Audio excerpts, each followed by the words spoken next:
আমি প্রথমেই শুরু করছি আমাদের পীর ও মুর্শিদ কিবলায়ে কাবা চিরাগে মোহাম্মদ চিরাগে জামশরীফ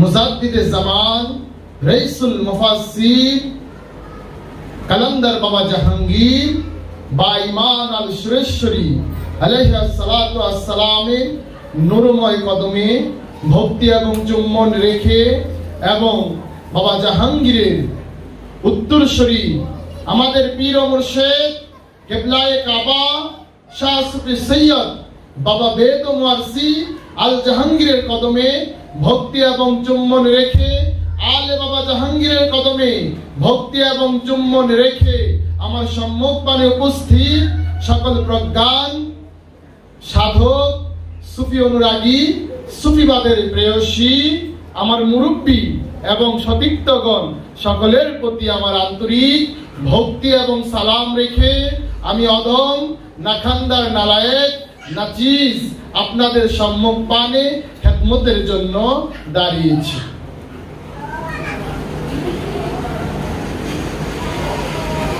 দেখুন,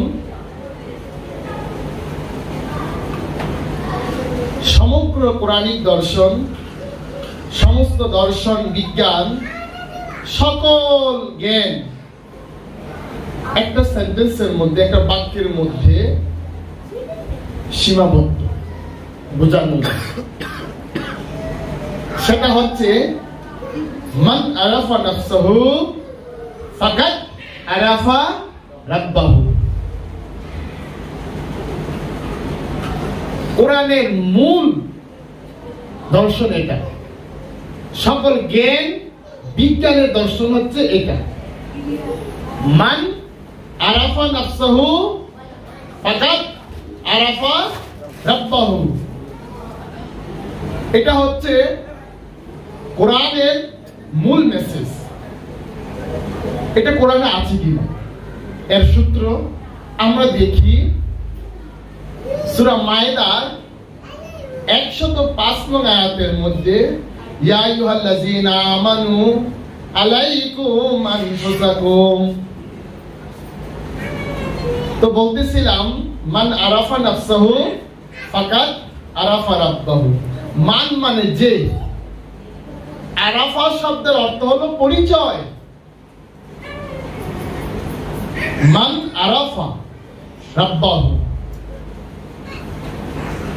যে রবের পরিচয় পাইল।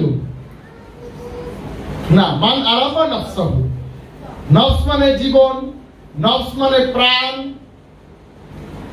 অথবা নিজে বা স্বয়ং। তো যে নিজের পরিচয় পাইল, ফাকাদ, ফা মানে সুতরাং, কাদ মানে অবশ্যই, ফাকাদ আরাফা, সে পরিচয় পাইল, রাব্বাহু, রবের পরিচয় পাইল। কিন্তু এভাবে কিন্তু কোরআন বা হাদিসে কোনো জায়গায় নাই মান আরাফা রুহু ফাকাদ আরাফা আল্লাহু, নাই। গবেষণার বিষয়। কেন বলা হলো মান আরাফা নাফসাহু ফাকাদ আরাফা রাব্বাহু? যে নিজের পরিচয় পাইল, যে নিজের নফসের পরিচয় পাইল, অবশ্যই সে তার রবের পরিচয় পাইল।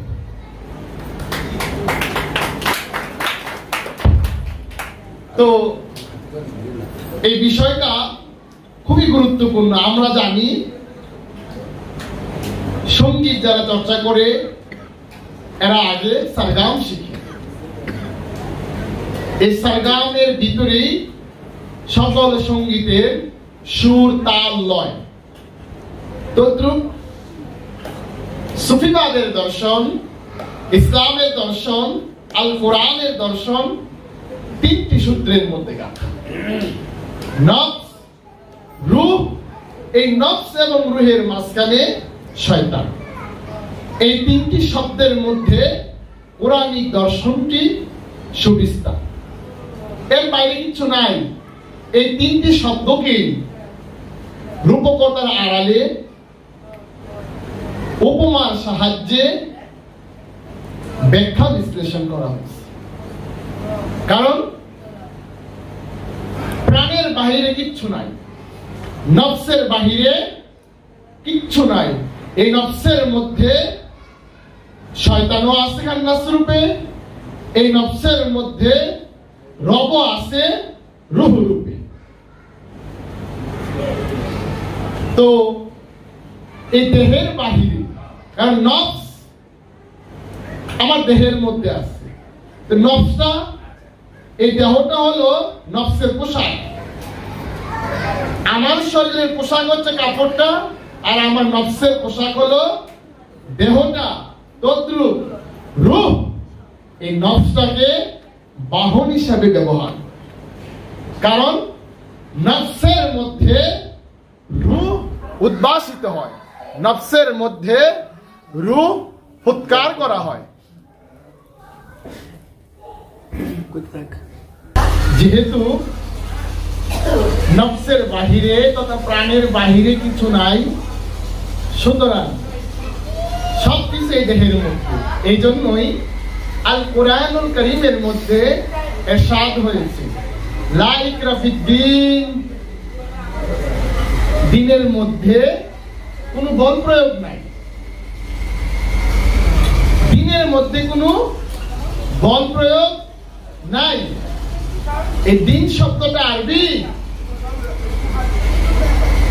এই দ্বীন শব্দের সংস্কৃত শব্দ হচ্ছে ধর্ম, আর বাংলা হচ্ছে স্বভাব, প্রকৃতি, খাইসলত। তো কোরআনে বলছে লা ইকরাহা ফিদ্দীন, দ্বীনের উপরে জোর নাই, জবরদস্তি নাই। যদি জোর করেন, জবরদস্তি করেন, তাহলে বলাৎকার হয়ে যাবে। কারণ এই দিন ধারণ করে নফস, নফসের উপরে যদি বল প্রয়োগ করেন তাহলে কি হবে? প্রতিক্রিয়া সৃষ্টি হবে না, বলাৎকার হবে। আজকে এই ক্ষমতার দাপট, পুঁজিবাদের দাপটে মানুষের মন মস্তিষ্ক পুঁজিপতিরা বলাৎকার করতেছে। কেমন বলাৎকার? দ্বিমাত্রিক বলাৎকারে আমাদের মধ্যে সৃষ্টি হয়েছে বহুমাত্রিক প্রতিক্রিয়া। এটা জুলুম। এই কারণেই কোরআন বলছে লা ইকরাহা ফিদ্দীন, দ্বীনের উপরে কোনো জোর জবরদস্তি নাই, জুলুম নাই। জুলুম করা হারাম, দ্বীনের উপরে অবৈধ, ন্যায়সঙ্গত না, অন্যায়, অবিচার। কারণ প্রত্যেকটি নফস তার পরমের দিকে ধাবিত হচ্ছে, তার আরাধ্যের দিকে ধাবিত হচ্ছে, তার মূলের দিকে সে ধাবিত হচ্ছে। কারণ এই নফস বিবর্তনবাদে ধাপে ধাপে ঘুরতে ঘুরতে সে একদিন পরিপূর্ণতা লাভ করবে। কারণ নফসের পরিবর্তন আছে, নফসের বিবর্তন আছে। এই পরিবর্তনের মাধ্যমে, বিবর্তনের মাধ্যমে নফস একদিন পূর্ণতা লাভ করবে। আর পূর্ণতা লাভ করলে এই নফসের মধ্যে ঐশী প্রত্যাদেশ, রুহুল আমিন জাগ্রত হবে, সবার মধ্যেই হবে। কারণ এই ইনসান, এই মানুষ, আমরা কিন্তু মানুষ মোহাম্মদ। কারণ সরকারে দো আলম আবুল কাসেম মোহাম্মদ মুস্তাফা সাল্লাল্লাহু আলাইহি সাল্লাম কিন্তু এই বাসাই স্রোতে, এই মানবীয় স্রোতে তিনি আসছেন। আমার যে স্রোত ছিল, এরকম স্রোতটি সরকারে দো আলম আবুল কাসেম মোহাম্মদ মুস্তাফা সাল্লাল্লাহু আলাইহি সাল্লাম তিনি এসেছেন। সুতরাং আমরা প্রত্যেকটি মানুষ মূলত মানুষ মুহাম্মদ, আমাদেরকে হয়ে উঠতে হবে নূর মুহাম্মদ। এই কারণেই বলা যায় जिसमें बेदम कल्बे बेदम रूहे बेदम आता कर दे मुझे आफ्ताब मार्फत शहंशाह बेदम बा खुदा की वस्ती। জিসিম, আমার এই দেহটাই বাবা বেদম আছে। কারণ তিনি মোহাম্মদ, তিনি হাকিকতে মোহাম্মদ। আমার এই দেহটাই আমার মাওলা বাবা বেদম আছে। জিসমে বেদম, কালবে বেদম।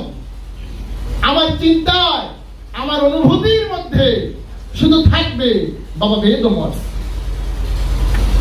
রুহে বেদম, তার যে আদি রূপ, তার যে হাকি স্রোত, ওই স্রোতরে আমার মধ্যে উদ্ভাসিত হোক। আতা করতে মুঝে, আমাকে দান করে দাও।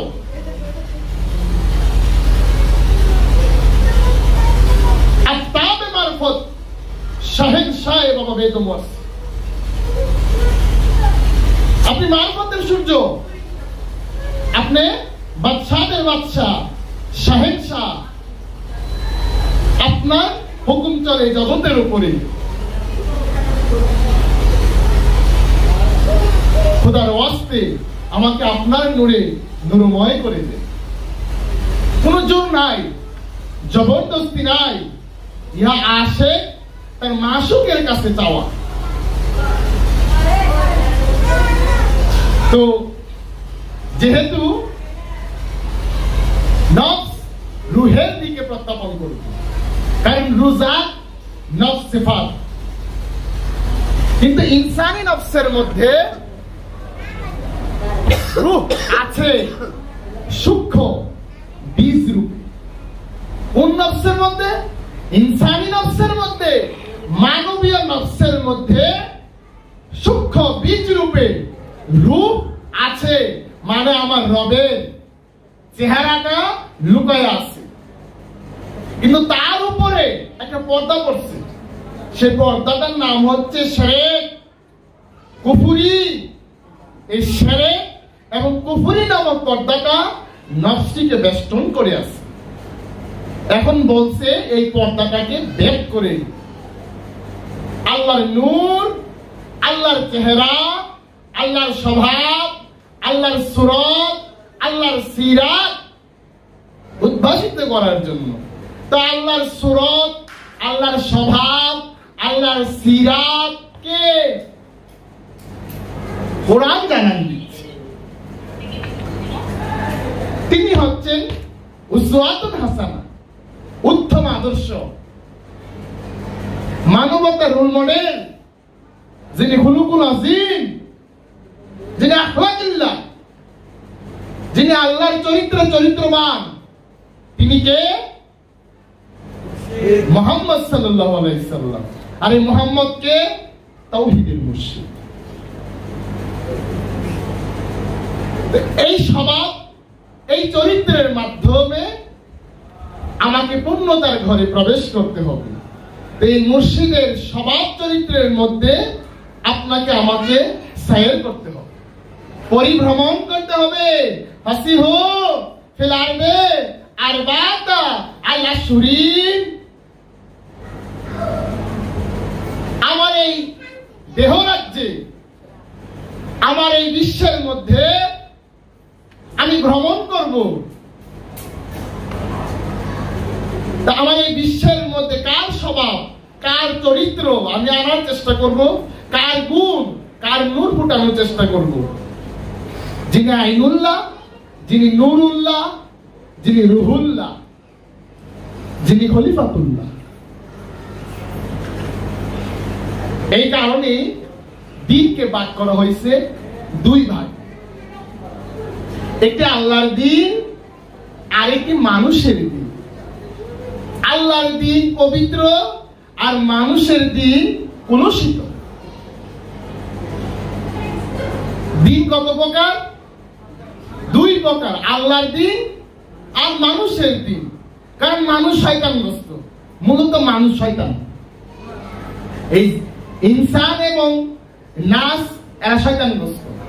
তো যে শয়তানগ্রস্ত তাকে শয়তান বললে মন্দ হয় না, মানে মন্দে ভালো আর কি। তো মানুষ শয়তানগ্রস্ত। আর যে আল্লাহর দিন ধারণ করছে, তো এই দিন দুই প্রকার, আল্লাহর দিন আর মানুষের দিন। আল্লাহর দিনে শিরক নাই, আল্লাহর দিনে কুফরি নাই, আল্লাহর দিনে অন্যায় নাই, আল্লাহর দিনে জুলুম নাই, আল্লাহর দিনে বল প্রয়োগ নাই, আল্লাহর দিনে ফিতনা ফাসাদ নাই, আল্লাহর দিনে কাউকে জোর কইরা মুসলমান বানানোর বিধান নাই, আল্লাহর দিনে একজনের বোঝা আরেকজনের উপর চাপাই দেওয়ার বিধান নাই। কারণ আল্লাহর দিন সার্বজনীন, আল্লাহর দিন শাশ্বত, আল্লাহর দিন সনাতন, আল্লাহর দিন পবিত্র। এই আল্লাহর দিনকে বলা হয় তাওহীদ। আল্লাহর দিন এক এবং অখণ্ড, অদ্বিতীয়, সেকেন্ড টু নান। তাহলে মানুষের দিন খণ্ড বিখণ্ড, মানুষের দিনে ভাগ বন্টন আছে। এই জন্য মানুষের দিন ত্যাগ করে আল্লাহর দিনে প্রবেশ করার জন্যই আল্লাহর হালুল্লাহ, আল্লাহর ওলিরা, আল্লাহর নবীগণ, আল্লাহর রাসূলগণ আমাদেরকে আহ্বান করে, যারা আল্লাহর দিনে প্রবেশ করেছেন। সেই কারণেই দিন বাবা জাহাঙ্গীর, দিন বাবা বেদমোয়াজ, কারণ ওনারা হচ্ছেন আল্লাহর দিন, আল্লাহর স্বভাব, আল্লাহর ফিতরাত, আল্লাহর চরিত্র, আল্লাহর গুণে গুণান্বিত, সিবগাতুল্লাহ ওয়া আহসানু মিনাল সিবগা। ওনারা আল্লাহর রঙে রঙিন, আল্লাহর নূরে নূরময়, আল্লাহর জাত। এই দিন আমাদেরকে গ্রহণ করতে বলছে।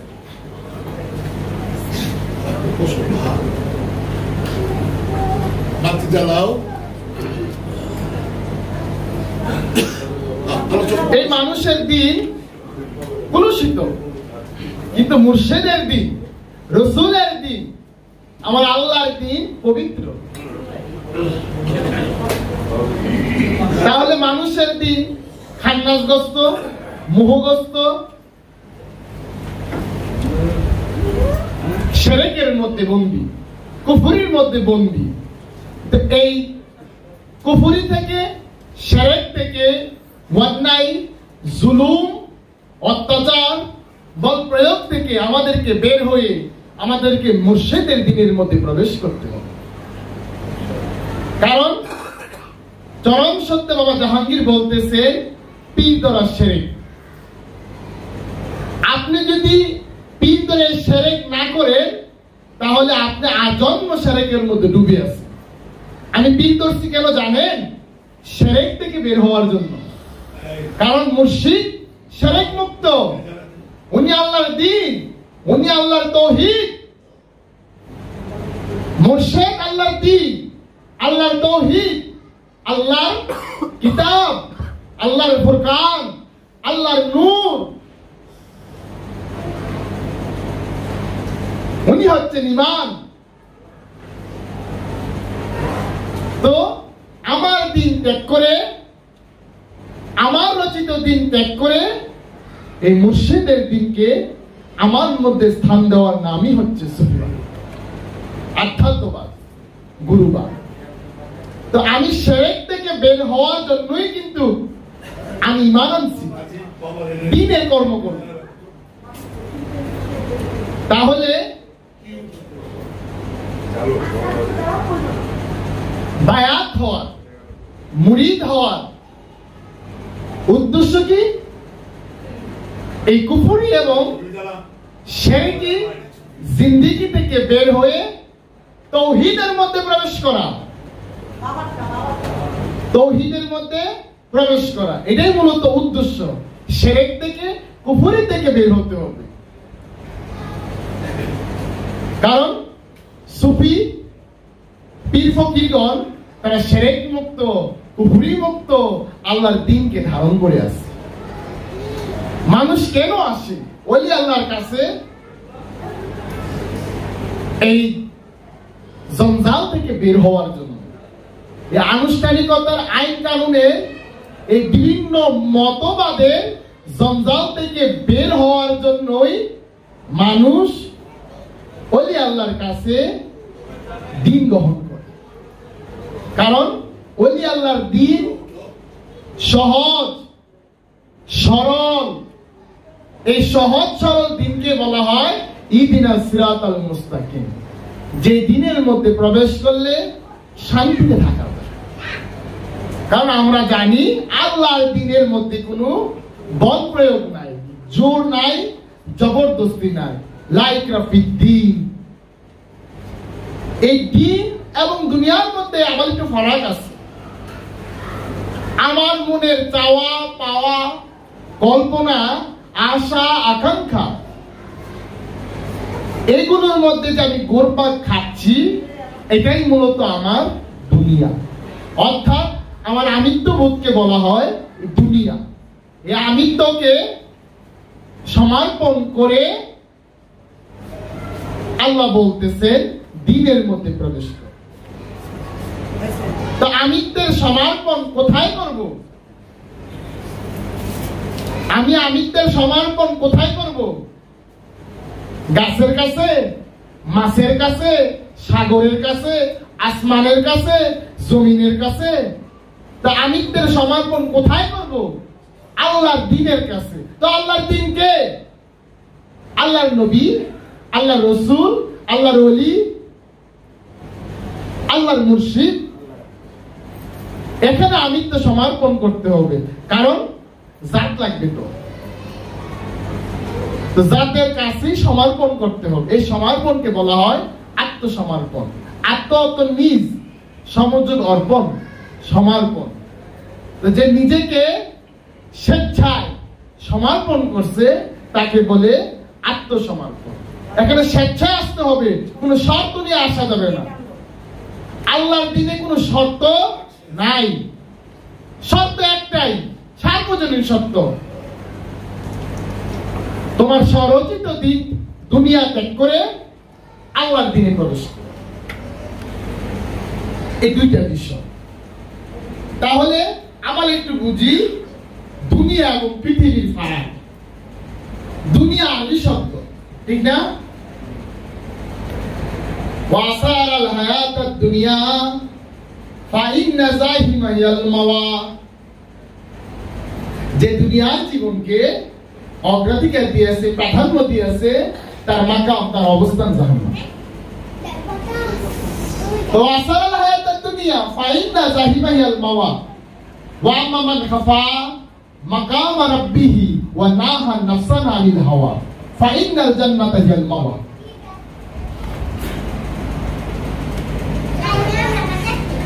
তাহলে দুনিয়া আরবি শব্দ, আর পৃথিবীর আরবিকে আমরা জানি আরদ।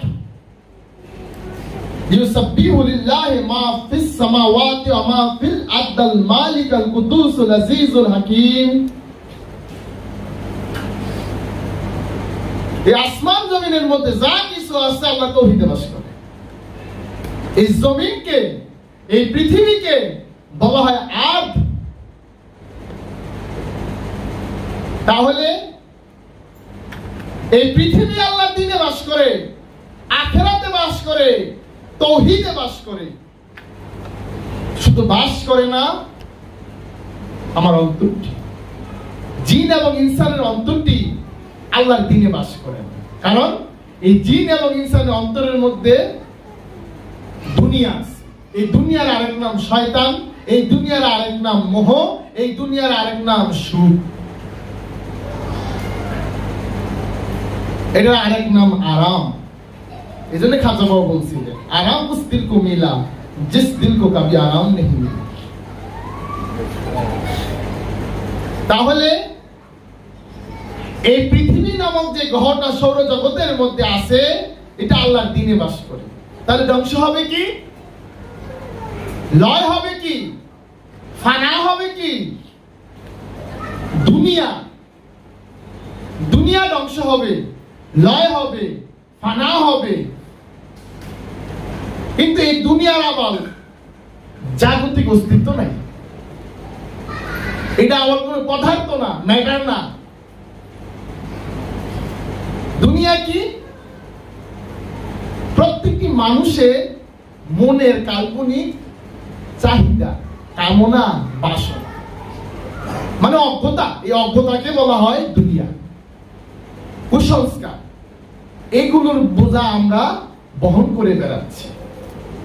তো এই মানুষের মনের যে অজ্ঞতা, তার যে কল্পনা, এই তার মনের মধ্যে, এই অজ্ঞতার মধ্যে যে লোভ, মোহ, কাম, ক্রোধ, হিংসা, মাৎসর্য, এইগুলো যে ঘুরপাক খাচ্ছে, এইগুলোকে নিয়ে তার দুনিয়া। এই দুনিয়া কখন নাই হবে, কখন বেনিশ হবে, মানে এই দুনিয়া বেনিশ করার একটা অস্ত্র আছে। সে অস্ত্রটার নাম হচ্ছে মুর্শিদের জ্ঞান, মুর্শিদের জ্ঞান, মুর্শিদের প্রেম। এছাড়া আর কোন অস্ত্র নাই এই দুনিয়া থেকে বের হওয়া। তাসাব্বুরে শায়েক, এই তাসাব্বুরে শায়েকের আঘাতেই দুনিয়া খান খান হবে, কিয়ামত হবে। কারণ কিয়ামত হয় নফসে মুতমাইন্নার উপর, নফসে লাওয়ামার উপরে। কারণ এই নফসে লাওয়ামাকে বলা হয় সাধক নফস, মুজাহিদ নফস, সংগ্রামশীল নফস। কেন? সে দুনিয়া পরিত্যাগ করে আল্লাহর দ্বীনে যাওয়ার জন্য জিহাদ করতেছে, জিহাদে আকবর। এই জিহাদে আকবরকে বলা হয় তাসাব্বুরে শায়েক। এটাই তাসাব্বুরে শায়েক। এই তাসাব্বুরে শায়েক ছাড়া কুফরি থেকে, শিরক থেকে বের হওয়ার কোনো বিধান নাই। এটা আমাদের মনে রাখতেই হবে। মাইতু বিমারে মুর্শিদ, আমাদেরকে এই মুর্শিদ প্রেমে অসুস্থ থাকতে হইব যদি আমরা সুস্থ হইতেছে।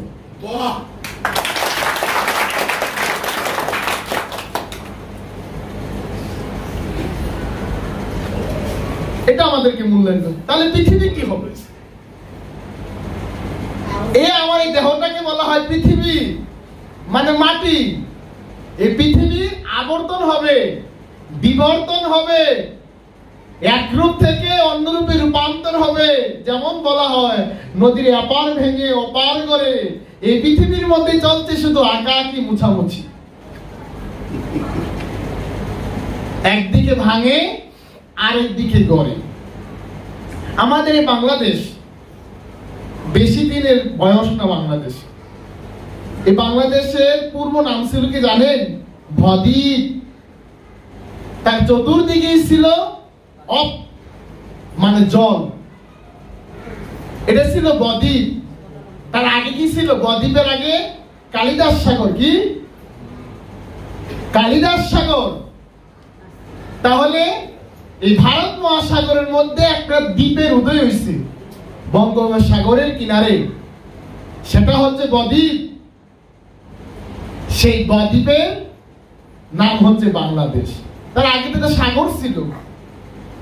তাহলে এইভাবেই পৃথিবীটা আবর্তন বিবর্তন হচ্ছে, কিন্তু ধ্বংস কিন্তু হচ্ছে না, রূপান্তর হচ্ছে এক রূপ থেকে আরেক রূপে। তাহলে ধ্বংস হয় কি? ধ্বংস হয় আমিত্ব, ধ্বংস হয় মনের ময়লা। যেভাবে শীতকালে কুয়াশা পড়ে না, সূর্যের আলো পড়লে কুয়াশা কই যায়? আলোর কাছে সূর্য ম্লান হয়ে যায়, নাই হয়ে যায়, বেনিশ হয়ে যায়। কই যায়? তো মরিচিকার মতো মনে হয়। তদ্রূপ দুনিয়াটা হলো একটা ইলুশন, একটা মরিচিকা। যখন পরমের জ্ঞান প্রাপ্ত হয় তখন দুনিয়া খান খান হয়ে যায়, নাই হয়ে যায়, বেনিশ হয়ে যায়, ডেস্ট্রয় হয়ে যায়, কারণ অস্তিত্বই নাই। এটা একটা ভ্রান্ত ধারণা ছিল, কাল্পনিক ছায়া ছিল, একটা পর্দা ছিল। এই পর্দাটা নিয়ে আমি ঘুরপাক খাচ্ছি। এই আল্লাহ পাওয়ার পথে এই দুনিয়া হলো সবচেয়ে বড় পর্দা। তাহলে আল্লাহর দ্বীনে প্রবেশ করতে গেলে আপনাকে মুফতি হতে হবে না, মুহাদ্দিস হতে হবে না, শাইখুল হাদিস হতে হবে না, মুফাসসিরে কোরআন হতে হবে না। এমনকি আপনার অক্ষর পরিচয় সম্পর্কে জ্ঞান না থাকলেও আল্লাহর দ্বীনে প্রবেশ করা সম্ভব। কেন? শুধু আপনার মুর্শিদের নিরিখটা থাকলেই হলো। তার ধ্যানটা থাকলেই হলো। কত সহজ করে দিছে, কত সরল করে দিছে। তুমি তোমার মুর্শিদের হুকুমের মধ্যে থাকো, তাহলে তুমি আল্লাহর দ্বীনে প্রবেশ করতে পারবা। এই কারণেই কোরআন বলছে রাসূল তোমাকে যা দেয় তা গ্রহণ করো, আর রাসূল তোমাকে যা থেকে নিষেধ করে তা থেকে বিরত থাকো। তো সুতরাং ভাষা শিক্ষা করা জ্ঞানের পরিচয় না, কিন্তু আমরা তিন ভাবে যোগাযোগ করি: physical communication, virtual communication and spiritual communication. ব্যক্তির সাথে যে ব্যক্তির যে কথোপকথন হয়, এটা শারীরিক যোগাযোগ। আমরা এখন বিজ্ঞানের, বস্তু বিজ্ঞানের আবিষ্কারের বদৌলতে আমরা এখন টেলিফোন, মোবাইল ফোন, স্মার্টফোনের মাধ্যমে আমরা একে অপরের সাথে যোগাযোগ করি, এটা ভার্চুয়াল। কিন্তু ওলি আল্লাহরা, সুফি দরবেশেরা কিভাবে যোগাযোগ করে? ওনারা অন্তর থেকে অন্তরের খবর। কারণ ওলি আল্লাহদের জ্ঞান, নবী রাসূলের জ্ঞান, সুফিদের জ্ঞান হচ্ছে সিনা বসিনা। এই যে সিনার সাথে যে সিনার কানেকশন, হৃদয়ের সাথে যে হৃদয়ের যোগ, এই যোগ সংস্থাপন করার নামই হচ্ছে সালাত। এই সালাত শব্দের উৎপত্তি আরবি সল্লুন শব্দ থেকে। সল্লুন শব্দের অর্থ যোগ, আর সালাত শব্দের অর্থ সংযোগ, যোগাযোগ, টু কানেক্ট। এই সালাতের ফার্সি পরিভাষা নামাজ, আর বাংলা পরিভাষা হলো ধ্যানযোগ।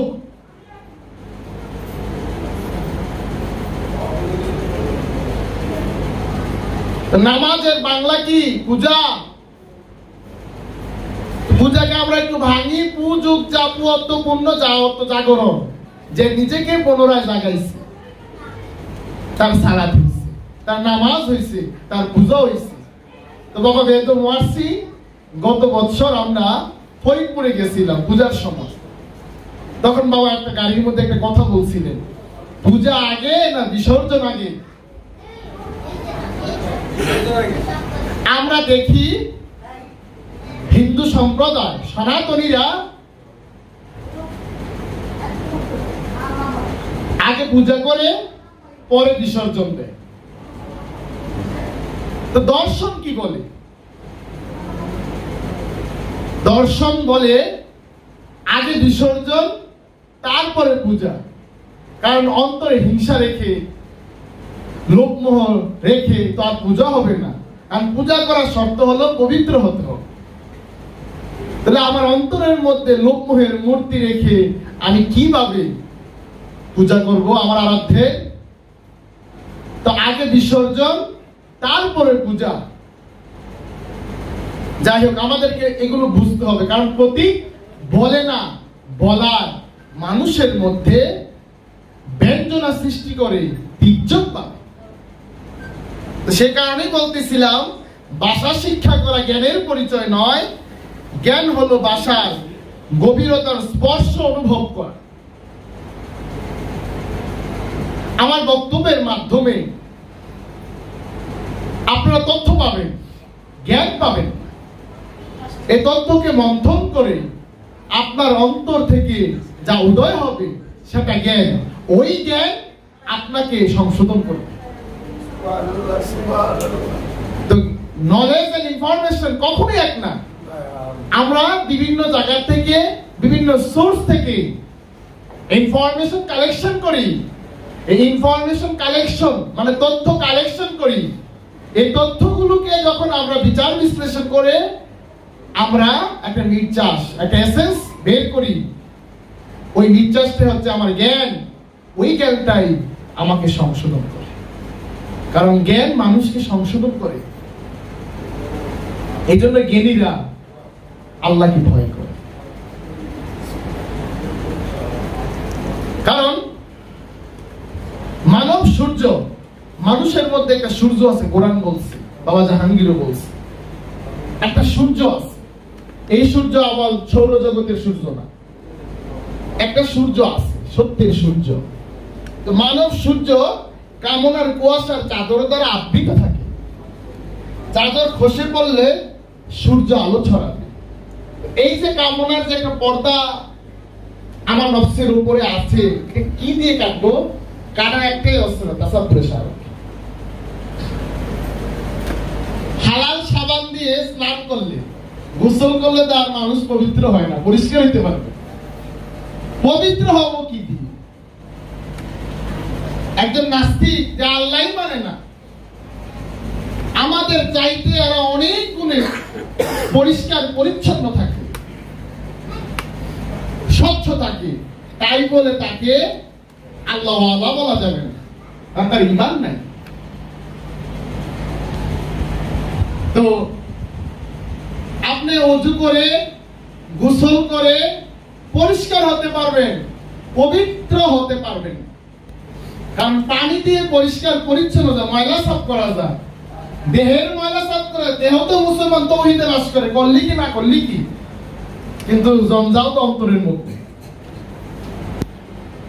তো এই জন্য হুজুর পাক সাল্লাল্লাহু আলাইহি সাল্লাম বলছে, প্রত্যেকটি মানুষের দেহের মধ্যে একটা কেন্দ্র আছে, সেই কেন্দ্রের নাম হচ্ছে কলব। এই কলব যদি পবিত্র থাকে তাহলে মানুষটা পবিত্র, মানে গোস্তের টুকরো বলেছেন। প্রত্যেকটি মানুষের দেহের মধ্যে একটা গোস্তের টুকরো আছে, সেই টুকরোটির নাম হচ্ছে কলব। এই কলব যদি পরিষ্কার থাকে তাহলে সমস্ত দেহটা পরিষ্কার এবং অন্তর পবিত্র থাকে। আর এই কলব যদি অপবিত্র থাকে তাহলে আপনি যত উন্নত মানের প্রসাধনী দিয়ে গায়ে ঘষেন না কেন, কোনো লাভ হবে না, অপরিষ্কারই থাকবে। এই জন্য এক সাধক বলছিলেন, মনে বাবলা পাতার কষ লেগেছে, উঠবি কি আর সাবানে, গুরু আমার মনের ময়লা যাবে কিভাবে। রাঙলের ফাল মাটি খাইলে বাইরে ফালানো যায়, কিন্তু আক্কেলে মাটি খাইলে, মনে মাটি খাইলে, ময়লা মিশলে কিভাবে ফেলবে? এটা মুর্শিদের দয়া ছাড়া, রহমত ছাড়া সম্ভব না। তাহলে এই কলবকে পবিত্র করার জন্য চিন্তা ভাবনা, গতিবিধি, মুভমেন্ট পবিত্র করার জন্য জিক্রুল্লাহ, জিক্রুল্লাহ, আল্লাহর জিকির করতে হবে, মুর্শিদের ধ্যান করতে হবে, এছাড়া আর সম্ভব না। এই মুর্শিদের জিকির, মুর্শিদের নিরিখ, মুর্শিদের বজ্রত দিল, অন্তর, কলব, হৃদয় পবিত্র করতে হবে। আর পানি দিয়ে শরীর পরিষ্কার করা যায়। তো আত্মা পবিত্রতার জন্য প্রয়োজন আলোকিত আত্মা, যা তার সিফাতের সমন্বিত রূপই হলো স্রষ্টা। দেখুন, এই দেহের বাইরে কিচ্ছু নাই, দেহটা হচ্ছে ওয়াহিদাতুল ওজুদ। আর দেহের মধ্যে যে নিরাকার নফসটা আছে, এই নফসের মধ্যে যে রূহ উদ্ভাসিত হয়, এই রূহটাই হলো ওয়াহিদাতুল শুহুদ। এই ওয়াহিদাতুল ওজুদের এই তথ্যটা আবিষ্কার করতে হচ্ছেন শাইখুল আকবর মুহিউদ্দিন ইবনুল আরাবী। আর ওয়াহিদাতুল শুহুদের মতবাদের প্রতিষ্ঠাতা হলেন মুজাদ্দিদ আল-ফিসানি সেরহিন। এই দুইটা মতবাদ খুব ঘোর বিরোধী ছিল। এই দুই মতবাদের অবসান ঘটাইছে বাবা জাহাঙ্গীর রহমাতুল্লাহ আলাইহি। ওয়াহিদ মানে এক, আর ওজুদ মানে দেহ, এক দেহের মধ্যে সবকিছু। তাহলে গোটা ইউনিভার্স, গোটা সৃষ্টিটা একটা দেহ। আর এই দেহটা যে নিয়ন্ত্রণ করে তিনি একটা শক্তি, শুহুদ, রূহ। তাহলে আমার এই দেহটাই হলো ওজুদ, ওয়াহিদাতুল, এক দেহের মধ্যে সবকিছু। আর রূহটা হলো ওয়াহিদাতুল শুহুদ, দুইটা এখানেই আছে। এই জন্যই বললাম, তো যিনি শুহুদ তিনি আল্লাহর জাত। এই জন্য এই সৃষ্টি নামক দেহটা হচ্ছে আহাদ, আর ওলি আল্লাহরা হচ্ছে ওয়াহিদ। আল্লাহর জাত। ওনারা কোনো কিছুর সাথে সম্পৃক্ত না, ওনারা ভাসমান। সুবহান।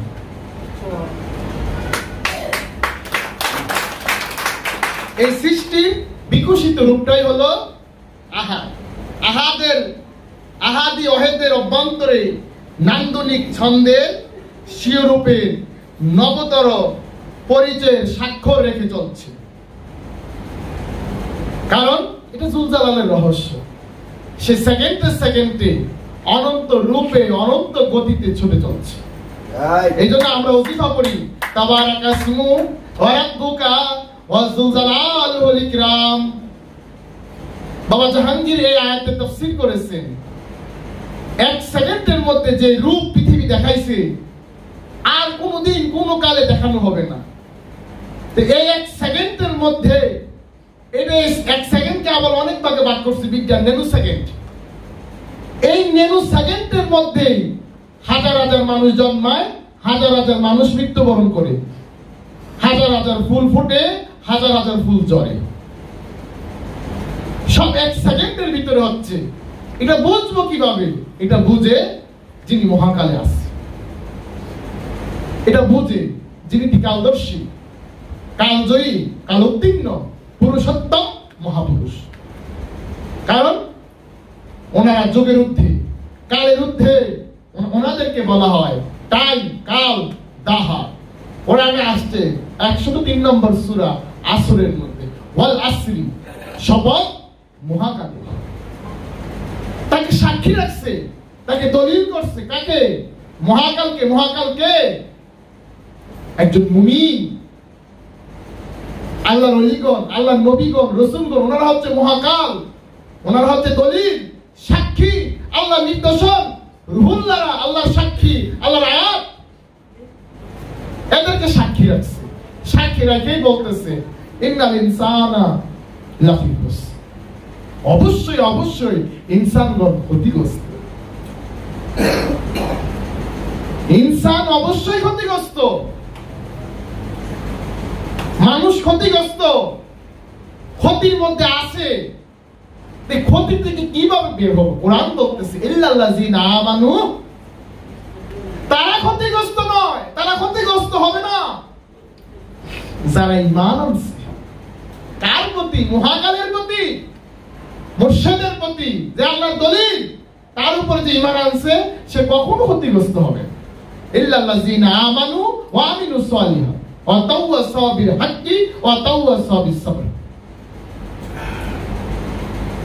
যারা আমলে সালেহা করে, সৎ কাজের আদেশ, অসৎ কাজের নির্দেশ দেয় এবং ধৈর্য ধারণ করে,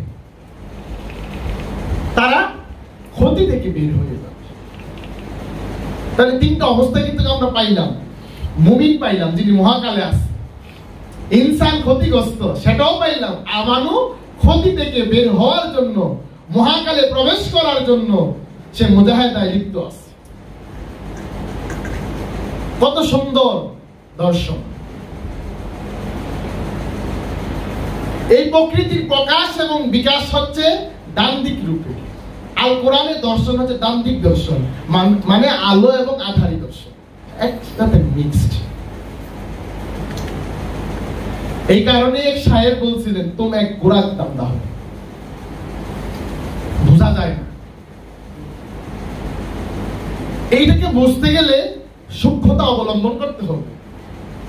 দৃষ্টি শক্তি যদি স্বচ্ছ না হয়, পরিষ্কার না হয়, তাহলে তাওহীদের সৌন্দর্য বোঝা যায় না।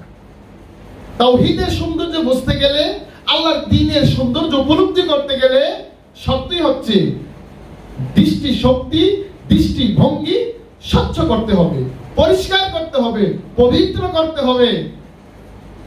তাই এক খ্রিস্টান পাদ্রী বলছিলেন, ঈশ্বরের চোখ দিয়ে জগৎ দেখো, দেখবা সৃষ্টিতে কোনো ভুল নাই। মুর্শিদের চোখ দিয়ে জগৎ দেখো, কোনো ভুল নাই। মা তারা ফি খালকির রহমানি মিন তাফাবুত ফাসিল বাশারা হাল তারা মিন ফুতুর সুম্মা আলজিল বাশারা কাররাতাইনি ইয়ানকালিব। কোনো ভুল নাই। যদি ভুল থাকে আমার মনে আছে, আমার দৃষ্টিভঙ্গির ভুল, আমার মনের ভুল, আমার অজ্ঞতার ভুল, কিন্তু এই ভুল থেকে আমাকে বেরোতে হবে। আরো বলেছেন তিনি, ঈশ্বরের মধ্যে সত্যিকারের জীবন। আমাদের সত্যিকারের জীবন আমাদের মুর্শিদের মধ্যে, কারণ তিনি আমাদেরকে জাগিয়ে তোলেন, কারণ তিনি তো সতর্ককারী। আমি যেই জায়গাতে দুর্বল, উনি এই জায়গাতে আঘাত করে করে আমাকে জাগিয়ে তোলেন, কারণ তিনি কোনো কিছুর বন্ধনে আবদ্ধ না, তিনি বন্ধন মুক্ত, তিনি মুক্ত। আমরা কিন্তু বন্ধনে যুক্ত হয়ে গেছি, মায়া আমাদের যাতে মায়ায় গ্রাস না করে, এই জন্য তিনি আমাদের রক্ষক হাতি হিসাবে দায়িত্ব পালন করতেছে, যাতে আমাদেরকে কামনা মায়ায় গ্রাস না করে, যাতে আমরা ভেসে থাকতে পারি। কারণ তিনি সুবহান, বহমান, অনন্ত গতিতে ছুটে চলছে। উনিও আমাদেরকে জানান দিচ্ছে, তোরাও আমার সাথে ছুটে চল, থেমে থাকিস না।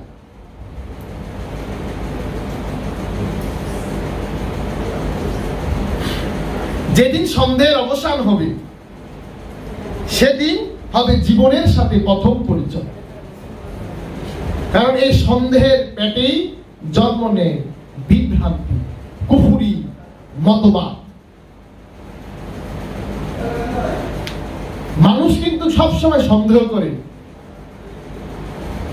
এই সন্দেহ অবসান করতে হবে। কিভাবে করবে এই সন্দেহের অবসান? এই সন্দেহের অবসান করার জন্যই তো সাধনা। কারণ আপনি দেখতে আমার মতো, এখানেই দৃষ্টিবিদ্ধ, এখানেই সন্দেহ হয়ে গেছে, আমিও মানুষ, উনিও মানুষ, কিভাবে উনি আর আমি আলাদা হই? এই জন্য বলছে, যেদিন সন্দেহের অবসান হবে, ওদিনই জীবনের সাথে প্রথম পরিচয় হবে।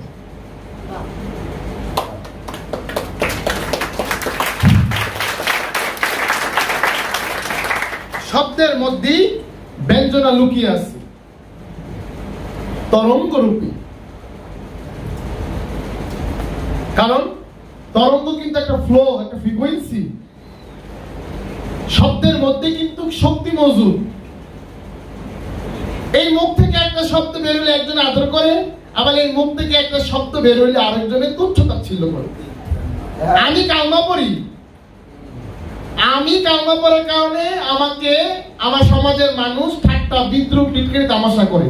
তারাও একই কালমা পড়ে, তা আমার কালমা গলায় ছুরি আর তার কালমা দুনিয়া। শব্দই কিন্তু এই শব্দ, এই শব্দের তীর সবচাইতে বড় শক্তিশালী। এই জন্য আমাদেরকে শব্দ চয়নে সতর্ক থাকতে হবে। সবচাইতে উচ্চাঙ্গের শব্দটি হলো নিরপেক্ষতা, যার উপরে মানব সভ্যতার দ্বিতীয় কোনো শব্দ নাই। একমাত্র বাবা জাহাঙ্গীর জোর দিয়ে বলেছেন, এই পৃথিবীর মধ্যে হাতে গোনা 2-1 জন নিরপেক্ষ আছে, তার মধ্যে বাবা জাহাঙ্গীর অন্যতম। কারণ পৃথিবীর মধ্যে পাই নাই আমি নিরপেক্ষ, কিন্তু বাবা জাহাঙ্গীর বলেছেন আমি নিরপেক্ষ।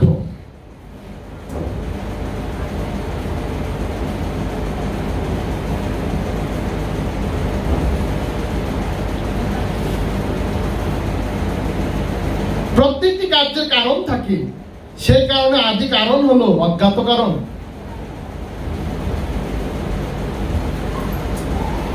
এই কারণটাই প্রশ্ন সৃষ্টি করে, কেন হলো, কি হলো, এটার কোনো উত্তর নাই, অজ্ঞাত কারণ। এই কারণটাই মিটিয়ে ফেলতে হবে। এই কারণে বাবা জাহাঙ্গীর বলেছেন, জ্ঞান অর্জনের সর্বশেষ জ্ঞানটির নাম কি তুমি জানো?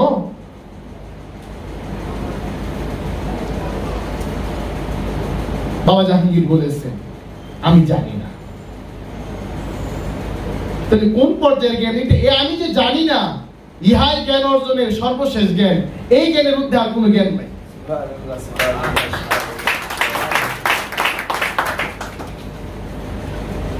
অসীমের প্রকাশ সসীমের মধ্যেই। প্রেমের বীজে পবিত্র মানুষের জন্ম হয়, আর কামের বীর্যে পশুতুল্য মানুষের জন্ম হয়। যে যাকে ভালোবাসে সে তার স্বভাবপ্রাপ্ত হয়। যে যাকে ভালোবাসে তার হাসর নসর তার সাথেই হয়। যে যা চিন্তা করে সে ওই রকমই ফল পাবে। যুক্তি ও তর্কের বহিঃপ্রকাশ হলো বুদ্ধি, বুদ্ধির অবসান ঘটলে প্রেমের ফুল ফুটে। কারণ আমরা এই সৃষ্টির মধ্যে প্রথম যুক্তিবাদী দেখি হযরত আযরাইল আলাইহিস সালামকে। তিনি প্রথম যুক্তি দিয়েছেন, আনা খায়রুম মিনহু, আমি আদম হইতে উত্তম। এখানে যুক্তি, যুক্তিবাদী কিন্তু ইবলিশ, অহংকার। এখানেই বলতেছে যুক্তির অবসান হলে প্রেমের ফুল ফোটে।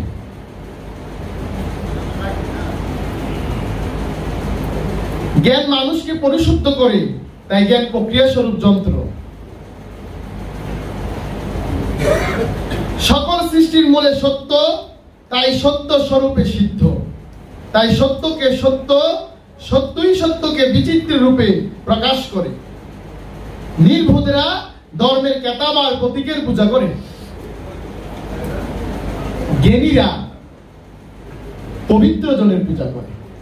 যারা জ্ঞানী তারা কখনোই কেতাব আর ধর্মের প্রতীকের পূজা করবে না, তারা পবিত্র মানুষের পূজা করবে। কারণ পবিত্র মানুষের মধ্যে পবিত্র গন্ধ আছে। ওই গন্ধ মানুষ সুবাস নেয়। কারণ ফুল মানুষের মধ্যে ফোটে, পবিত্রতার ফুল। আর এই ফুলের সুবাস ভ্রমর হলে যে কেউ না নিবে, যে কেউ নিবে। লিখুনির লেখকের কায়াস্বরূপ, লিখুনির মর্মার্থ হলো লেখকের চরিত্র। তো বাবা জাহাঙ্গীরের চরিত্র জানতে চান, তাহলে বাবা জাহাঙ্গীরের লিখুনি পড়েন, তাহলে বাবা জাহাঙ্গীরের শক্তি সম্পর্কে অভিহিত হতে পারবে। সুন্দর দেহ চরিত্রের মাপকাঠি নয়, ব্যক্তি সত্তার দৃষ্টিভঙ্গি চরিত্রের মানদণ্ড। কতক রাশি নিষ্কলঙ্ক নির্মল গুণের সমান্বিত স্বরূপ হলো চরিত্র।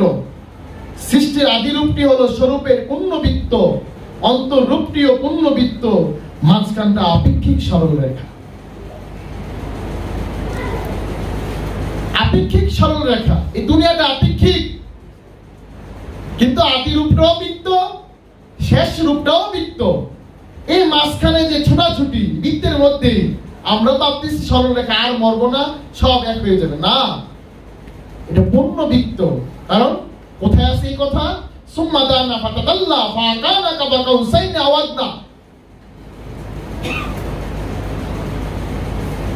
আল্লাহ এবং রাসূল মিলিত হয়েছে দুই ধনুকের ব্যবধান। ধনুক দেখতে অর্ধবৃত্ত, দুই ধনুক দিয়ে অর্ধবৃত্ত, semi circle. Semi circle plus semi circle is equal one circle. Circle মানে বৃত্ত। এই বৃত্তের বাহিরে কিচ্ছু নাই, বৃত্তের বাহিরে কিচ্ছু নাই। আমরা ভাবি যে আমাদের জীবনে 70 বছর 80 বছরের জিন্দেগি, এটা মনে সরলরেখার গুপ্ত। সরলরেখা বলতে কিচ্ছু নাই। যা দেখি সরলরেখা আপেক্ষিক, আজ আছে কাল নাই।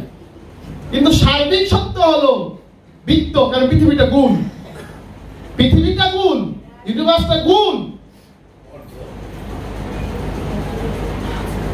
তো যতই ছোটাছুটি করি এই বৃত্তের মধ্যেই করতেছি, কারণ এটা আপেক্ষিক, এটা দৃষ্টি বিভ্রম। এই কারণে আইনস্টাইন বলতেছে সার্বিকে যাও। এই সার্বিকে যেতে গেলে theory of reality is equal MC square আমাদের জানতে হবে।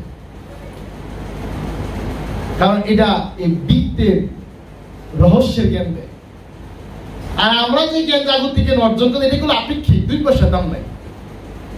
কিছুদিন পরে গেলেই পরিবর্তনের থেরাপি দেওয়া হয়। অর্থনীতি সূত্রের মতো, 1 বছরের অর্থনীতির বাজেট আরেক বছর কাজে লাগে না, পরিবর্তনের থেরাপি। এক দেশের অর্থনীতির সূত্র আরেক দেশে কাজে লাগে না, পরিবর্তন করতে বছর বছর বাজেট। এইরকম আমাদের চিন্তা ভাবনার মানসিকতা দিন দিন পরিবর্তন হচ্ছে, কারণ আমাদের চিন্তা ভাবনাগুলো খণ্ডিত চিন্তা ভাবনা, অখণ্ড চিন্তা ভাবনা না। কারণ ওলি আল্লাহর অখণ্ড বোধের অধিকারী, ওনারা অখণ্ড, খণ্ডিত না, এই জন্য ওনাদেরকে বলা হয় মহাকাল। ওনাদের দিনে ভাগ বন্টন নাই, কিন্তু আমাদের দিনে, মানুষের দিনে ভাগ বন্টন আছে, অতীতকাল, বর্তমান কাল, ভবিষ্যৎ কাল। দুই প্রকার, খণ্ডকাল, অখণ্ডকাল। খণ্ডকাল আবার তিন প্রকার, অতীত, বর্তমান, ভবিষ্যৎ। আর মহাকালে কোনো ভাগ বন্টনই নেই, এর কাছে রাত দিনতা, দেখে সূর্য উঠেও না ডুবেও না। যিনি মহাকালে আছে উনি দেখে সূর্য উঠেও না ডুবেও না, কিন্তু আমি ইনসান, আমি দেখি প্রত্যেকদিন সকালে সূর্য পূর্ব দিকে ওঠে, পশ্চিম দিকে অস্ত যায়। কিন্তু যিনি মহাকালে আছে উনি বলে সূর্য উঠেও না ডুবেও না। এখানেই রহস্য। মানব জীবনটা বোধহয় সরল রেখার গতিতে চলতেছে। এই আপেক্ষিক সত্য, সার্বিক সত্য হলে জীবনটা পূর্ণবৃত্ত। ব্যক্তি দ্রষ্টব্য নয়, ব্যক্তির কথা, কাজ ও লিখনই হলো বিচার্য। পরিবর্তনশীলতাই ভবজগতের চরম বিকাশ। মূর্খ জানে না সে কি জানে না, কিন্তু একজন জ্ঞানী জানেন তিনি কি জানেন না। সৃজনশীলরা বড় হবার ফিকির করে না, তারা চিন্তা করে কিছু একটা করি দেখাবে, কিছু একটা ঘটাবে। কারণ এই ঘটনার মধ্যেই মানুষের শিক্ষা। ঘটনাই একটা দেশের মানচিত্র পরিবর্তন করে দিতে পারে, একটা সমাজ পরিবর্তন করতে পারে, একটা সম্প্রদায় পরিবর্তন করতে পারে একটি ঘটনা। আর এই ঘটনা ঘটায় ওলি আল্লাহ। যেমন আমরা কোরআনে দেখি মুসা আলাইহিস সালাম যখন খিজিরের কাছে গেছেন জ্ঞান অর্জনের জন্য, আচ্ছা তখন উনি কি এই পাঠ্যপুস্তক, বই পুস্তক করাইছে? কি করাইছে? তিনটা ঘটনা ঘটাইছে।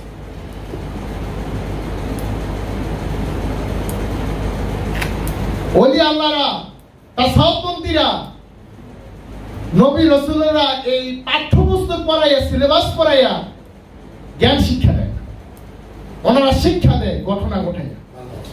কারণ খিজিরের শিক্ষা হলো, আব্দুর শিক্ষা হলো ঘটনা ঘটাইয়া। তিনটা ঘটনা ঘটাইছে, এই ঘটনা ঘটাইয়া শিক্ষা দিচ্ছে। আমাদেরকে ঘটনাগুলো খুব পর্যবেক্ষণ করতে হবে ধৈর্যের সাথে, এখানে আমাদের জন্য কি শিক্ষা আছে। কারণ এই ঘটনা থেকে তথ্যপাত্রের সৃষ্টি হয়।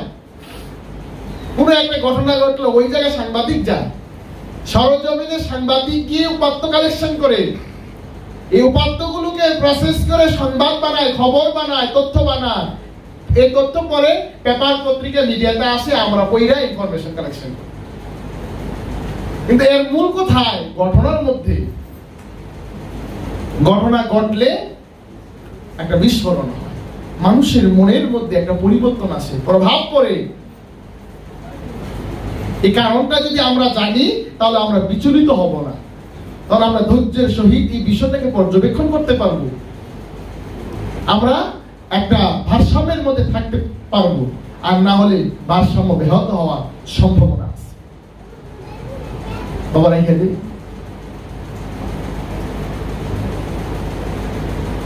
সেই কারণে এই বিষয়গুলো আমাদেরকে একটু গভীরভাবে উপলব্ধি করতে হবে।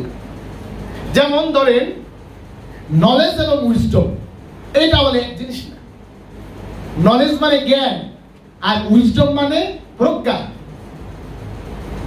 তো জ্ঞান কাকে বলে?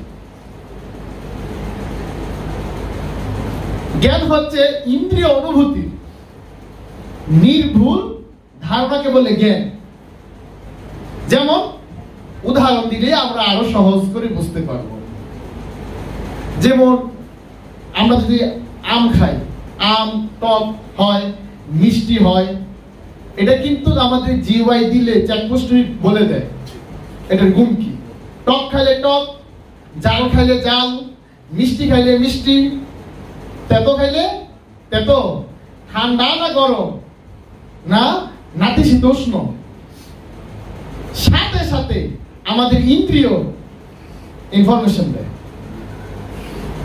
এটা তাপমাত্রা কতটুকু, এটা আমার সাথে সহনীয় কি না, আমরা এটা দেখি। ঠান্ডাটাও বুঝতে পারি, অতিরিক্ত ঠান্ডাটাও বুঝতে পারি, গরমটাও বুঝতে পারি, আবার মিডিয়ামটাও বুঝতে পারি। এটা বোঝার জন্য কিন্তু বই পুস্তক পড়ানো লাগে না। এটা ফ্যাকাল্টিজ এন্ড সেন্সেস, এটা ইন্দ্রিয়ের সাথে সম্পর্কিত। কারণ মানুষ জানে না, প্রত্যেকটি মানুষ কিন্তু একটা বিশাল বড় কম্পিউটার, তার চেয়ে অনেক কিছু। কারণ মানুষ কম্পিউটারের জনক, মানুষ কম্পিউটার আবিষ্কার করছে, তার চাইতে মহাশক্তি মানুষের মধ্যে, গোটা ইউনিভার্স মানুষের মধ্যে মজুদ। তাহলে কম্পিউটারের মধ্যে তিনটা ফাংশন কাজ করে: input unit, processing unit, output unit.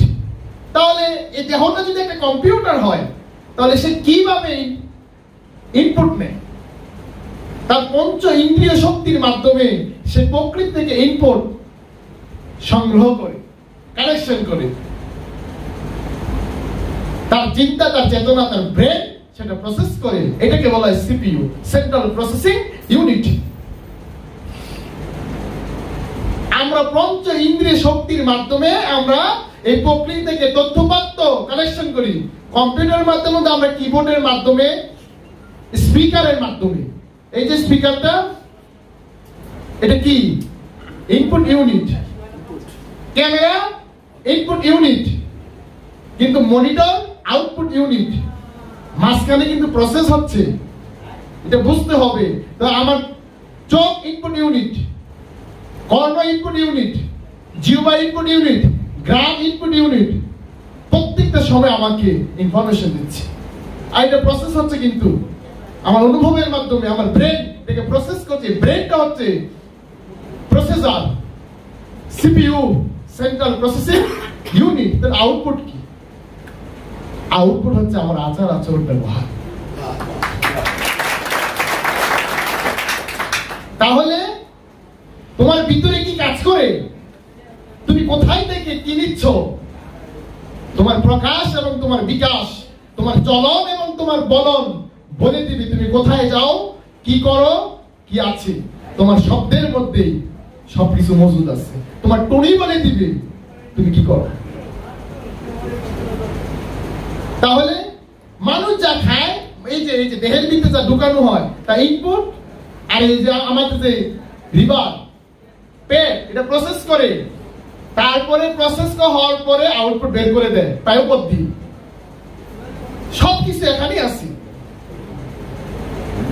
এই জন্য দেখবেন কোরআনের প্রথমেই তিনটা শব্দ ইউজ করছে: আলিফ লাম মিম, ইনপুট, প্রসেসিং, আউটপুট।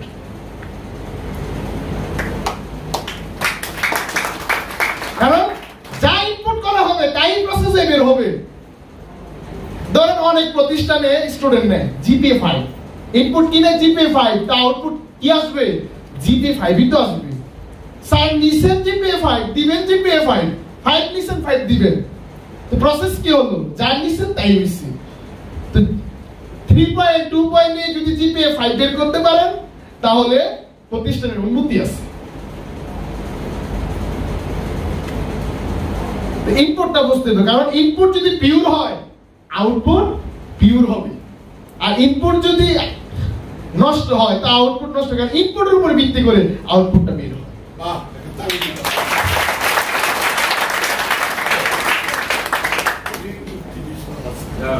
এই বিষয়টা আমাদেরকে বুঝতে হবে। কারণ মাঝখানে শুধু প্রসেস হয়। কি হয়? আমরা এখানে আসছি কেন জানেন? প্রসেস হওয়ার জন্য। আমরা প্রত্যেকজন এক একটা ইনপুট। বাবা মেয়েতো মুয়াসসি, বাবা জাহাঙ্গীর তার দর্শনের প্রক্রিয়ার মাধ্যমে প্রসেস করে আমাদের মধ্যে থেকে আউটপুট বের করবে। সে আউটপুটের নাম কি জানেন? রূপ। একটা শক্তি, একটা পাওয়ার, একটা পবিত্র শক্তি। এই শক্তি জাগানোর জন্যই বাবা জাহাঙ্গীর এই দরবার খুলছে। এটা এখানে প্রসেস হয়। কিসের প্রসেস হয়? মানুষের স্বভাবে। এই মানুষের স্বভাব সংশোধনের জন্য, স্বভাব পরিষ্কারের জন্য এইটা, এই মঞ্চ, এই দরবার, এই প্ল্যাটফর্ম, এই স্বভাবের ময়লা প্রসেসিং করার জন্য আমাদের জন্য ইনপুট রাখছে বাবার লিখুনি, বাবার আলোচনা। আর যিনি আমাদেরকে তৈরি করবেন তিনি তো আমাদের সামনেই আছে, আমাদের আহ্বান। এই বিষয়গুলো আমাদেরকে বুঝতে হবে।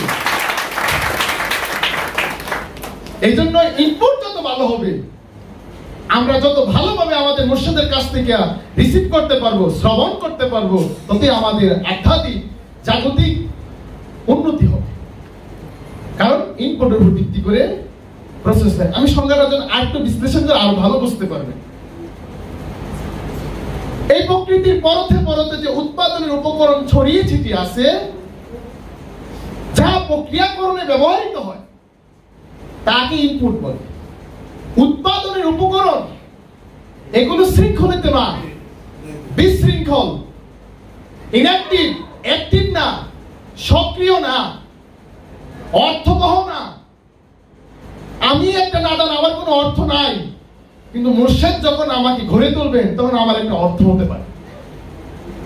তো উৎপাদনের উপকরণগুলো ছড়িয়ে ছিটিয়ে আছে, সেগুলোকে প্রসেস করে একটা অবস্থার সৃষ্টি করে ওদের প্রক্রিয়াকরণে যাহা ব্যবহৃত হয় তাই ইনপুট। তো আউটপুট পাওয়ার উদ্দেশ্যে, ফলাফল পাওয়ার উদ্দেশ্যে প্রক্রিয়াকরণে যাহা ব্যবহৃত হয় তাহাই ইনপুট। আর প্রক্রিয়াকৃত যে রূপ সেটাই ফলাফল। আর ইনপুট এবং আউটপুটের মধ্যে যে ফাংশনটা কাজ করে সেটাই প্রক্রিয়া। তো প্রক্রিয়াটা কি? পরস্পর নির্ভরশীল ধারাবাহিক কার্যের সমষ্টি। এটা একটা আরেকটার উপর ডিপেন্ড। পরস্পর নির্ভরশীল ধারাবাহিক কার্যের সমষ্টিকে বলা হয় প্রক্রিয়া, প্রসেস। আর এই প্রক্রিয়াকরণটাকে বলা হয় প্রসেসিং। প্রক্রিয়াকরণ, অর্থনীতি এই তিনটা বিষয় নিয়ে কাজ করে। ইনপুট, প্রসেস, আউটপুট, সবকিছু এই তিনটা শব্দ আছে। Input, processing, output. ইনপুট কি দেখতে হবে, মানুষ ইনপুট দেখে। আগেরকার যুগে ওলি আল্লাহর ইনপুট নিতে, ছাত্র কোনটাকে নিবেন ওনাদের চয়েস ছিল। আর এখন তো আমাদের অবস্থা উল্টা, পীরের যোগ্যতা কি? ভার্সিটিতে স্টুডেন্ট ভর্তি করা ইনপুট দেখা পরীক্ষা দিতে হয়। সে অ্যাপ্লিকেশন করলো, তারপর তারা পরীক্ষা দিল, পরীক্ষার মানদণ্ডে উত্তীর্ণ হলে তাকে অ্যাডমিশন নিবে, ভর্তি নিবে, না হলে নিবে না, মানে উত্তীর্ণ না হলে। তো ওলি আল্লাহদের বিশ্ববিদ্যালয়ে কি পরীক্ষা নাই? সহজে নিয়ে নিবে, বেজাল নিব। আল্লাহ তো আহকামুল হাকিমিন, উনি আদিল, উনি সূক্ষ্ম বিচারক, উনি তো বেজাল নিবে না, উনি 100-100 নিবে। ওইখানে হয়তো সুপারিশ কাজে লাগে, এখন সুপারিশও কাজে লাগবে না, এখন 100-100। এখানে 100-100, 100-100 নিবে, এক জায়গা বেশিও না কমও না, কারণ উনি সূক্ষ্ম, আদিল, উনি নিরপেক্ষ। তো ওনারে ঘুষ দিয়া সম্ভব না রাজি করা? হ্যাঁ সম্ভব, প্রেম দিয়া, ভালোবাসাতে। এই জন্যই আমাদেরকে সবরের প্রতিযোগিতা করতে হবে আর সততার প্রতিযোগিতা করতে হবে। এই দুই প্রতিযোগিতাই গ্রান্টেড। ইসলামের মধ্যে ধৈর্যের প্রতিযোগিতা আর সততার প্রতিযোগিতা, কে কার চেয়ে সৎ আর কে কার চেয়ে কতটুকু ধৈর্যশীল। দেখেন তো, এই দুই প্রতিযোগিতা করলে কার সাথে আমার সমস্যা হইব? আমি আপনার চাইতে কতটা ধৈর্য ধারণ করতে পারি এটা আপনাকে উপলব্ধি করতে হবে, আমাকে উপলব্ধি করতে হইব। আমি আপনার চেয়ে কতটা ধৈর্যশীল, কতটা ধারণ করতে পারি, কতটা সহ্য করতে পারি, তাহলে দেখবেন কারোর সাথে কারো বাঁচবে না। আবার আমি আপনার চেয়ে কতটুকু সৎ, আমি আপনার চেয়ে সৎ বেশি, অথবা আপনি আমার চেয়ে সৎ, এই প্রতিযোগিতা চলবে কার চেয়ে কে কতটা সৎগুণ দেখাইতে পারে। এই প্রতিযোগিতা যদি আমরা গ্রহণ করি তাহলে শান্তি খুঁজতে হবে না। জান্নাতে আর ও কিনা আসমানের উপরে মাটির নিচে জান্নাত জান্নাত খুঁজতে হইব না। তো দেখবে পুরো বিশ্বটাই জান্নাত হয়ে আছে। আমরা শান্ত হয়ে গেলে পৃথিবী শান্ত, কারণ আমাদের কর্মের কারণেই পৃথিবী উত্তম। এই ঘূর্ণিঝড়, জলোচ্ছ্বাস এগুলো আসে, আমাদের কর্মের কারণে মহামারী হয়, আমাদের কর্মের কারণে ঘূর্ণিঝড় হয়, জলোচ্ছ্বাস হয়, রোগবালাই বৃদ্ধি পায়। কোরআন বলছে এগুলো মানুষের কিন্তু কর্মের ফল। দেখেন না শহরের এক একটা বিল্ডিং এর অবস্থা কেমন, মানুষের মন মানসিকতার অবস্থা তেমন। কারো মন মানসিকতা 10 তলায়, কারো মন মানসিকতা 5 তলা, 1 তলা, ফুটপাতে। এরকম আমাদের মানসিক অবস্থা। চাইলে আপনি এগুলোকে সংশোধন করে পারবেন না। এই জন্যই সুধী সমাজ বলে দৃষ্টিভঙ্গি বদলান, জীবন বদলে যাবে। আমি তো বাংলাদেশের মানচিত্র পরিবর্তন করে পারতাম না, আমার জেলার মানচিত্রও পরিবর্তন করে পারবো না আমার এই শক্তি দ্বারা। শুধু তাই নয়, আমার যে গ্রাম এটাও পরিবর্তন করা সম্ভব না, আমার যে ঘর 5 জন নিয়ে আমার সংসার এটাও পরিবর্তন করা সম্ভব না। চাইলে আমি নিজের একটু পরিবর্তন করতে পারি। তো ব্যক্তি পরিবর্তনের মধ্যে দিয়ে সমাজ পরিবর্তন হয়। আসুন আমরা সকলেই ব্যক্তিগত উদ্যোগ নেই, আমরা নিজেরাই নিজেদের পরিবর্তন করব। আমরা যদি পরিবর্তন হয়ে যাই, গোটা সমাজ পরিবর্তন হয়ে যাবে। তো পরিবর্তনের জয় নীতি হবে, সংস্কার নীতি করতেই হবে। কি সংস্কার করব? নিজে কিন্তু সংস্কার করব।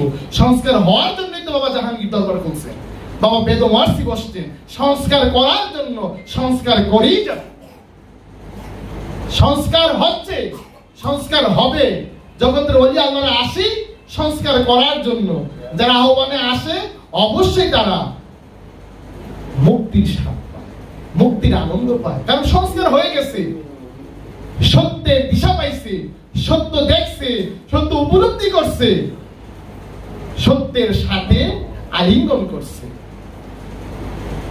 আমাদেরকে এই বিষয়গুলো উপলব্ধি করতে হবে, বেশি দূর দৌড়াতে হবে না, সব এখানেই আছে, একটু চোখ কান খোলা রাখলেই হলো। এই গেল নলেজের বিষয়। তো উইজডম বিষয়টাকে, উইজডম প্রজ্ঞা, এটা ইন্দ্রের অতীত। এই উইজডম প্রজ্ঞা শিখানোর জন্য বাবা জাহাঙ্গীর এই মানুষকে আহ্বান করছে, আসো বসো, মুরিদ হও, আমার কথা মতো সাধনা করো, প্রজ্ঞান হও। তুমি যে জ্ঞান জানো এটা বেশি দিন টিকে না, তোমার বয়স বাড়ার সাথে সাথে তোমার জ্ঞানও পরিবর্তন হয়। তোমার বয়স বাড়ার সাথে সাথে তোমার জ্ঞানের কি হয়? মানসিক অবস্থার পরিবর্তন হয়। সুতরাং এটা স্থায়ী না। কোন জ্ঞান তোমাকে স্থায়িত্ব দিবে? প্রজ্ঞা। তো প্রজ্ঞা কাকে বলে? অন্তর্দৃষ্টি, নির্ভুল বিচার বিশ্লেষণের ভারসাম্যকে বলা হয় প্রজ্ঞা। কারণ প্রজ্ঞা অন্তর্দৃষ্টি দিয়ে দেখে। কারণ কোরআনে বলছে 14 প্রকার, জন্মচোখ, অন্তর্চোখ। জন্মচোখ আমার দেখলেও আমার অন্তর্চোখ অন্ধ। কোরআন বলতেছে খাতামাল্লাহ আলা কুলুবিহিম, যার কলব অন্তর্চোখ অন্ধ সে মৃত। বস্তু বিজ্ঞান বলতেছে আমি জীবিত, কিন্তু কোরআনের বিজ্ঞান বলতেছে, আত্মার বিজ্ঞান বলতেছে তুমি মৃত। তাহলে এই অন্তর কিভাবে জাগাবো? এই অন্তরের চোখ কিভাবে খুলবো? বস্তু বিজ্ঞানে এমন কোন যন্ত্র আবিষ্কার হয়েছে অস্ত্রোপচারের মাধ্যমে আমার অন্তর্দৃষ্টি খুলবে? নাই, জীবনও সম্ভব না। বিজ্ঞান যতই উন্নতি হোক, এই কারণে বাবা জাহাঙ্গীর বলছে বস্তু বিজ্ঞানের যেখানে কবর, আত্মার বিজ্ঞান সেখান থেকে শুরু। কারণ এই বিজ্ঞান অর্জন করতে হলে তাসাব্বুরে শাইখ লাগে, মুরাকাবা মুশাহাদা লাগে। মুরাকাবা মুশাহাদা ছাড়া, তাসাব্বুরে শাইখ ছাড়া অন্তরের বিজ্ঞান জাগানো সম্ভব না, আত্মার বিজ্ঞান জাগানো সম্ভব না, প্রজ্ঞা জাগানো সম্ভব না, ইলহামের বাণী ফোটানো সম্ভব না, ঐশী প্রত্যাদেশ লাভ করা যাবে না, বিশেষ কোনো কিছু শ্রবণ করা যাবে না, শূন্যের মধ্যে পৌঁছানো সম্ভব না। জাগতিক শিক্ষার মাধ্যমে শূন্যের মধ্যে সাউন্ড বোর্ডে পৌঁছাতে হলে আত্মার বিজ্ঞানীর ধ্যান করতে হবে, তার শিক্ষা মাফিক চলতে হবে। পৃথিবীতে কোনো যন্ত্রই আবিষ্কার হয় না অন্তরের চোখ ফোটানোর জন্য। এই অন্তরের চোখ ফুটে পীর মুর্শিদের দেন, তারা এটার কারিগর। এই অন্তরের চোখ ফুটানোর জন্যই আমার মহানবী হেরা গুহায় দেন সাধনা করে আমাদেরকে শিখাইছে। কারণ ওনার অন্তরের চোখ খুলছে, উনি আনুষ্ঠানিক দেখাইছে জাবালুল নূর পর্বতে। এই যে রুহুল আমিন নাযিল হওয়া, অন্তরের চোখ প্রস্ফুটিত হওয়া, প্রকাশ্যে প্রজ্ঞার জ্ঞান কি? আল কোরআন। কারণ মুর্শিদ যা বলে সব প্রজ্ঞা, মুর্শিদের কথা বাণী। আর আমি জীব, আমার কথা বচন বচন পচে যায় আর বাণী স্থায়ী হয়ে যায়, মহাকাল এটাকে গ্রহণ করে। এই বাণী চলতে থাকে মানুষের মুখে মুখে, সিনা ও সিনা। ইহাই হুজুরি বিদ্যার রহস্য, এটাই গোপন ভেদের খবর। এখানে ইরফান আছে, রহস্য আছে, এই রহস্যই সন্তানীরা খোঁজে। সুতরাং ইসলাম খুব সুন্দর, স্বচ্ছ, পবিত্র। সুতরাং মুর্শিদ আমাদের প্রতি রহমত করুক, আমরা যাতে মুর্শিদের কদমে থাকতে পারি। এই বলে আমি আমার বক্তব্য এখানেই শেষ করলাম। জয় গুরু।